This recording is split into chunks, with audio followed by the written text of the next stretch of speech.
Happiness with a Y, you and I. I'm gonna get a job even if I don't have a tie. Or after Earth, we left and then the Earth's a birth. Haha, and now I gotta teach my son his work, or else we'll never have some mirth. Or for this movie, it could be Hitch. Don't call her a bitch. It's a difficult sitch. She's rich, but you glitch. Oh, maybe I see why he stopped. Take your hands off my lobby boy! Excuse me. I'd like to ask you a few questions.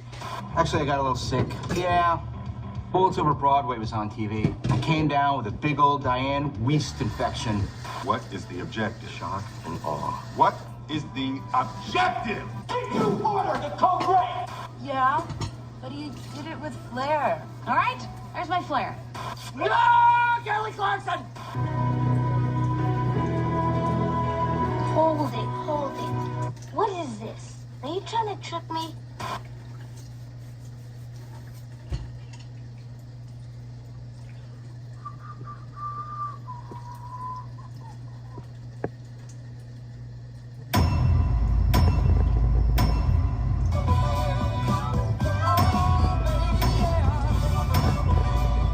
48 seconds of logos for a goddamn mainstream comedy with two huge...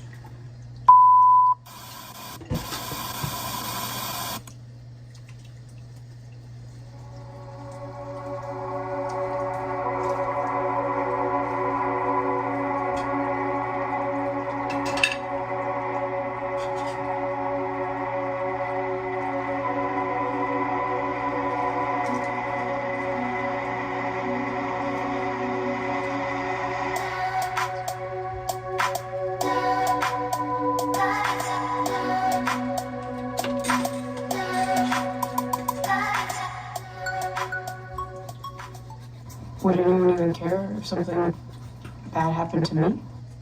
According to Harvard Medical School, a severe and persistent low mood, profound sadness, or a sense of despair is the most prevalent symptom for those with major depression. And depression is on the rise for millennials, diagnoses rising by 47% since 2013. A YouGov survey described millennials as the loneliest generation, with 30% of millennials saying they often or always felt lonely, as opposed to 20% of Gen X and 15% of boomers.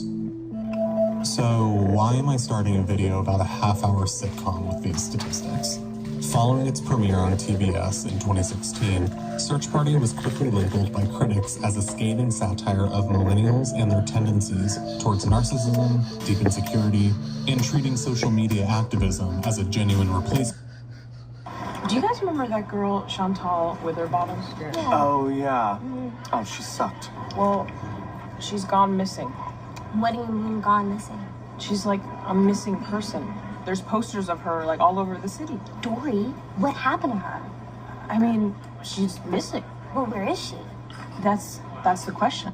One of the biggest surprise hits of 2016 was the TBS show Search Party. Search Party had a solid first season, but what took the show to the next level was how that season ended. It was a finale unlike anything I've ever seen on television, rewriting the entire rules of the show in one scene.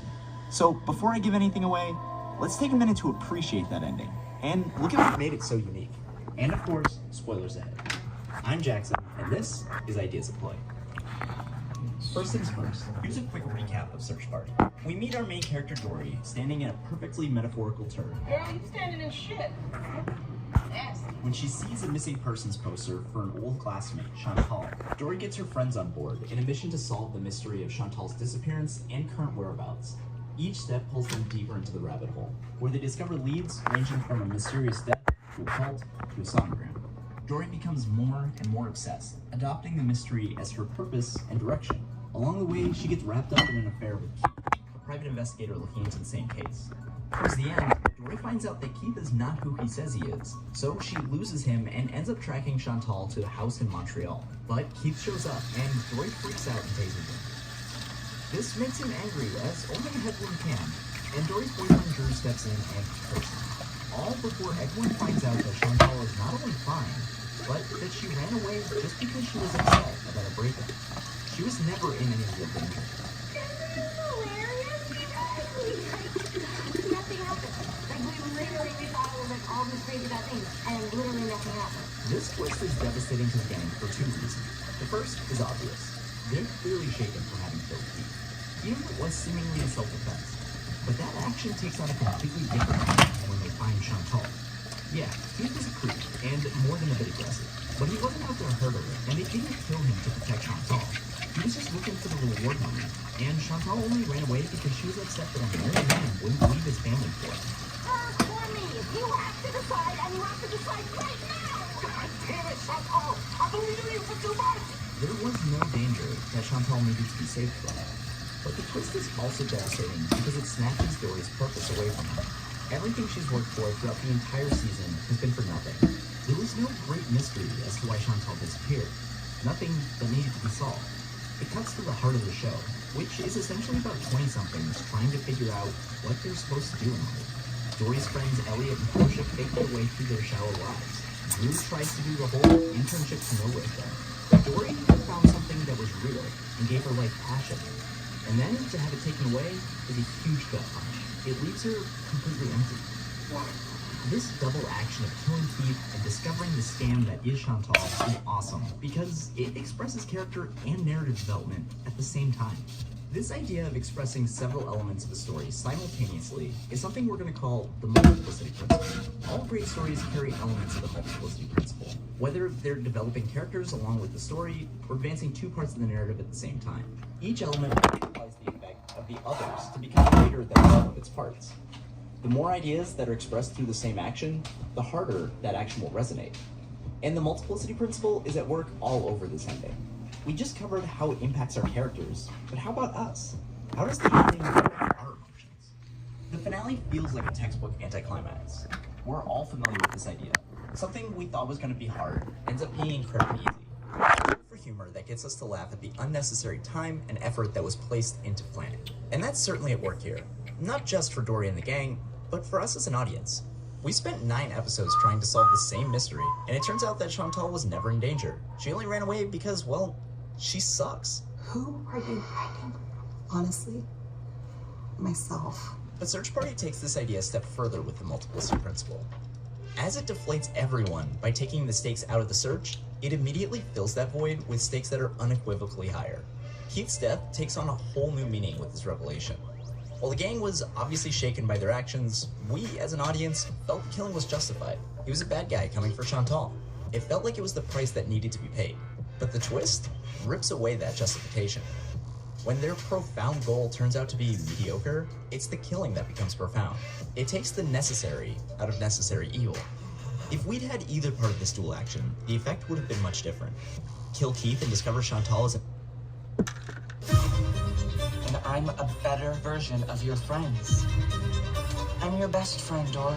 HBO Max's Search Party is a show about entitled Brooklynite millennials, but it's so much more than that. This dark comedy delves into the mindsets of self-absorbed, pseudo-moralistic young adults, especially through the main character, Dory Seif. In the first season, Dory and her reluctant friends go on a search party for a college acquaintance. By the 4th season, Dory is the one kidnapped, leaving her friends to find her. As the season ended with a complicated series of events and a white light moment, some fans were left confused. However, we're going to be trying to set the record straight. In this video, we're going to explain the ending of Season 4 of Search Party. But before we get into the video, don't forget to like and subscribe to the channel, as well as hit that post notification bell so you don't miss anything else from us. What happened leading up to the ending of Season 4? To better explain the ending of Season 4, let's recap the events leading up to it. Well, as we all know, the show started with Dory obsessed with searching for her missing college acquaintance, Chantal, while her boyfriends and hipster friends reluctantly tagged along. At the end of the season, the gang tracked Chantal down to a Montreal vacation rental, where it turned out that Chantal hadn't been missing after all. However, Dory believes Keith Powell, a private investigator Dory had an affair with, was a threat to Chantal, and the group murders him. During the 2nd season, Dory and her friends attempt to cover up the murder as her sanity slowly depreciates, and as a result, Dory is involved with yet another murder. In the 3rd season, Dory and Drew are put on trial for the murder of Keith Powell, and Dory is completely denying any involvement. Despite the evidence being heavily against her, she's acquitted after making an emotional speech to the jury. As everything goes on this season, Dory's sanity continues to deteriorate. Finally, in the 4th season, Dory is kidnapped by Chip Rack, a man unhealthily obsessed with Dory, whom he believes will be his best friend. Chip imprisons Dory in a felt replica of her own apartment and slowly brainwashes Dory against her friends and gives her the identity of Stephanie. As Dory goes through the drama, she develops Stockholm Syndrome and becomes addicted to the persona forced onto her. What happens in the ending of the season 4 Search Party? Dory's friends finally find Dory after half-hearted attempts to search for her, but Dory is still heavily brainwashed by Chip. Because of this, they strap her down on a motel bed in which a memory involving Chantel triggers Dory's mind to deprogram. While it seems that Dory is heading back to Chip to exact violent revenge, she actually returns to him to continue being held hostage, all to bury her and her past behind her. Chip traps her in a burning building, and as Dory screams for help, her friends decide Dory doesn't want to be saved. The finale shows Dory's funeral, leading viewers to the assumption that Dory died in the building as she was unable to get out. The funeral was attended by friends and family, as her friends give eulogies that demonstrate both their own characters and Dory's. During the funeral, 4 versions of Dory appeared as projections of various eulogies. In the end, each of the depictions of Dory merged together, and we can see she makes a heartfelt apology to her friends as she comes to life in an ambulance. "I saw everything," she says. Why does Dory return to Chip? We first believe that Dory had returned to Chip to exact the violent revenge we've seen her capable of. But to the audience's surprise, Dory returns to Chip to be captured by him once again, to be his victim, and even begs Chip to give him her false persona. Quote, "I just want to be free, but when I'm me, I can't escape being me," Dory pleads for Chip. "Please, Chip, just make me someone that I'm not."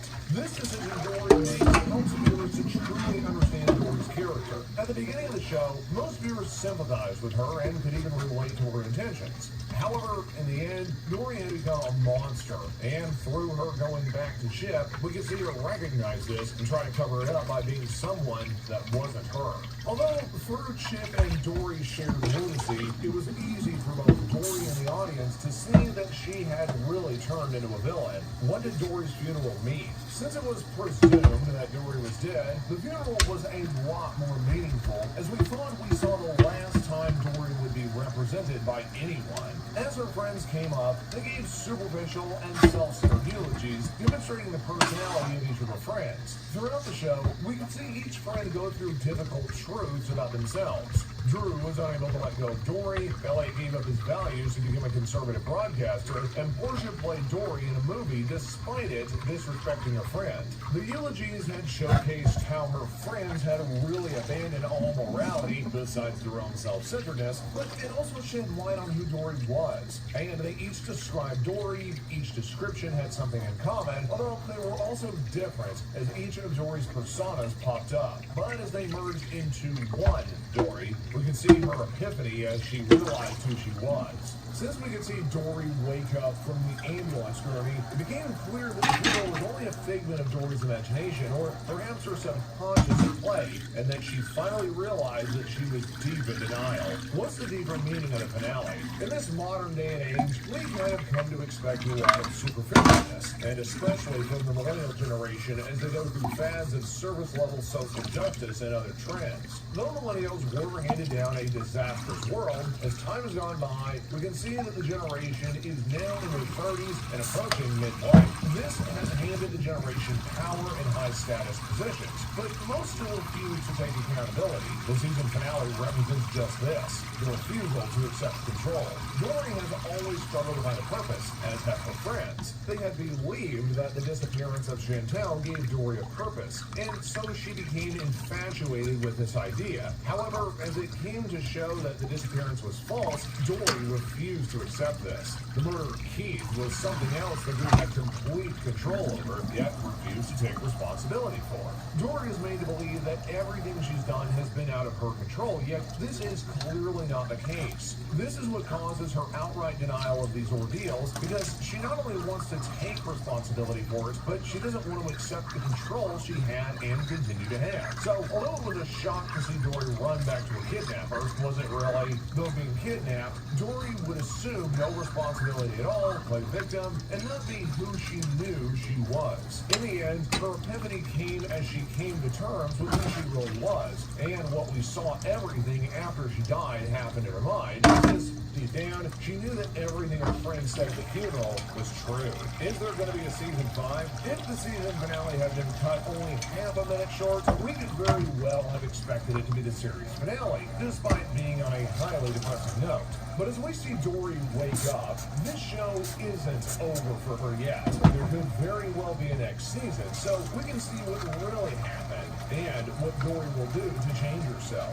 However, if there is a next season, it could be the end of Search Party as, for the first time, Dory has reflected on herself and is seeming to change for the better. Who knows, though? Co-creator Charles Roger told Relish, quote, "We think that there's a lot to mine about what it could be like on the other side of death," Roger says. Hearing this, we can't possibly wait for the next season if the show is renewed. This marks the end of the video, and we hope this clears things up and maybe offers a different perspective. What do you think of Search Party? Do you think that the series finale means anything? And what are your theories on the potential next season? Thanks for watching, and until next time, guys, we'll see you later.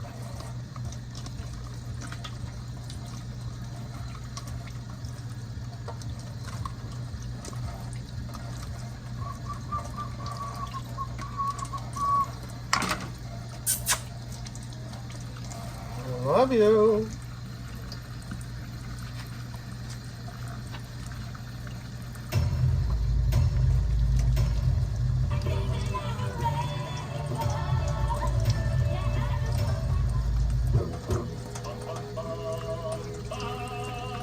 It's so hard to believe people are acting happy around a company owned by Comcast.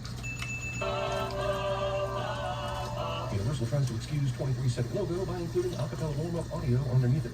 This one's gonna stick, John. Well, you saved the Jew for last. That's racist. Listening to Let's Talk Acapella, the world's premier downloadable acapella podcast. So you told me that after the events of the last movie, acapella competitions are no longer televised?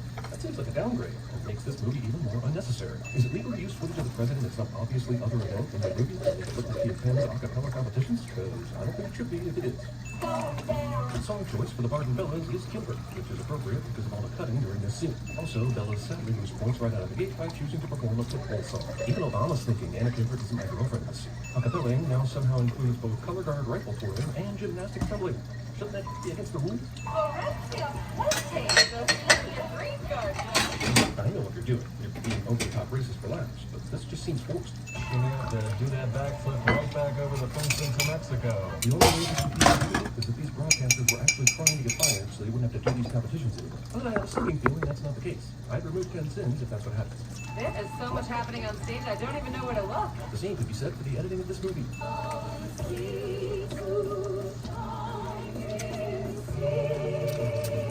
Yep, the Barton Bellas somehow transitioned from Pitbull's Timber to America the Beautiful in one single performance, which shows a lack of respect for both Pitbull and America.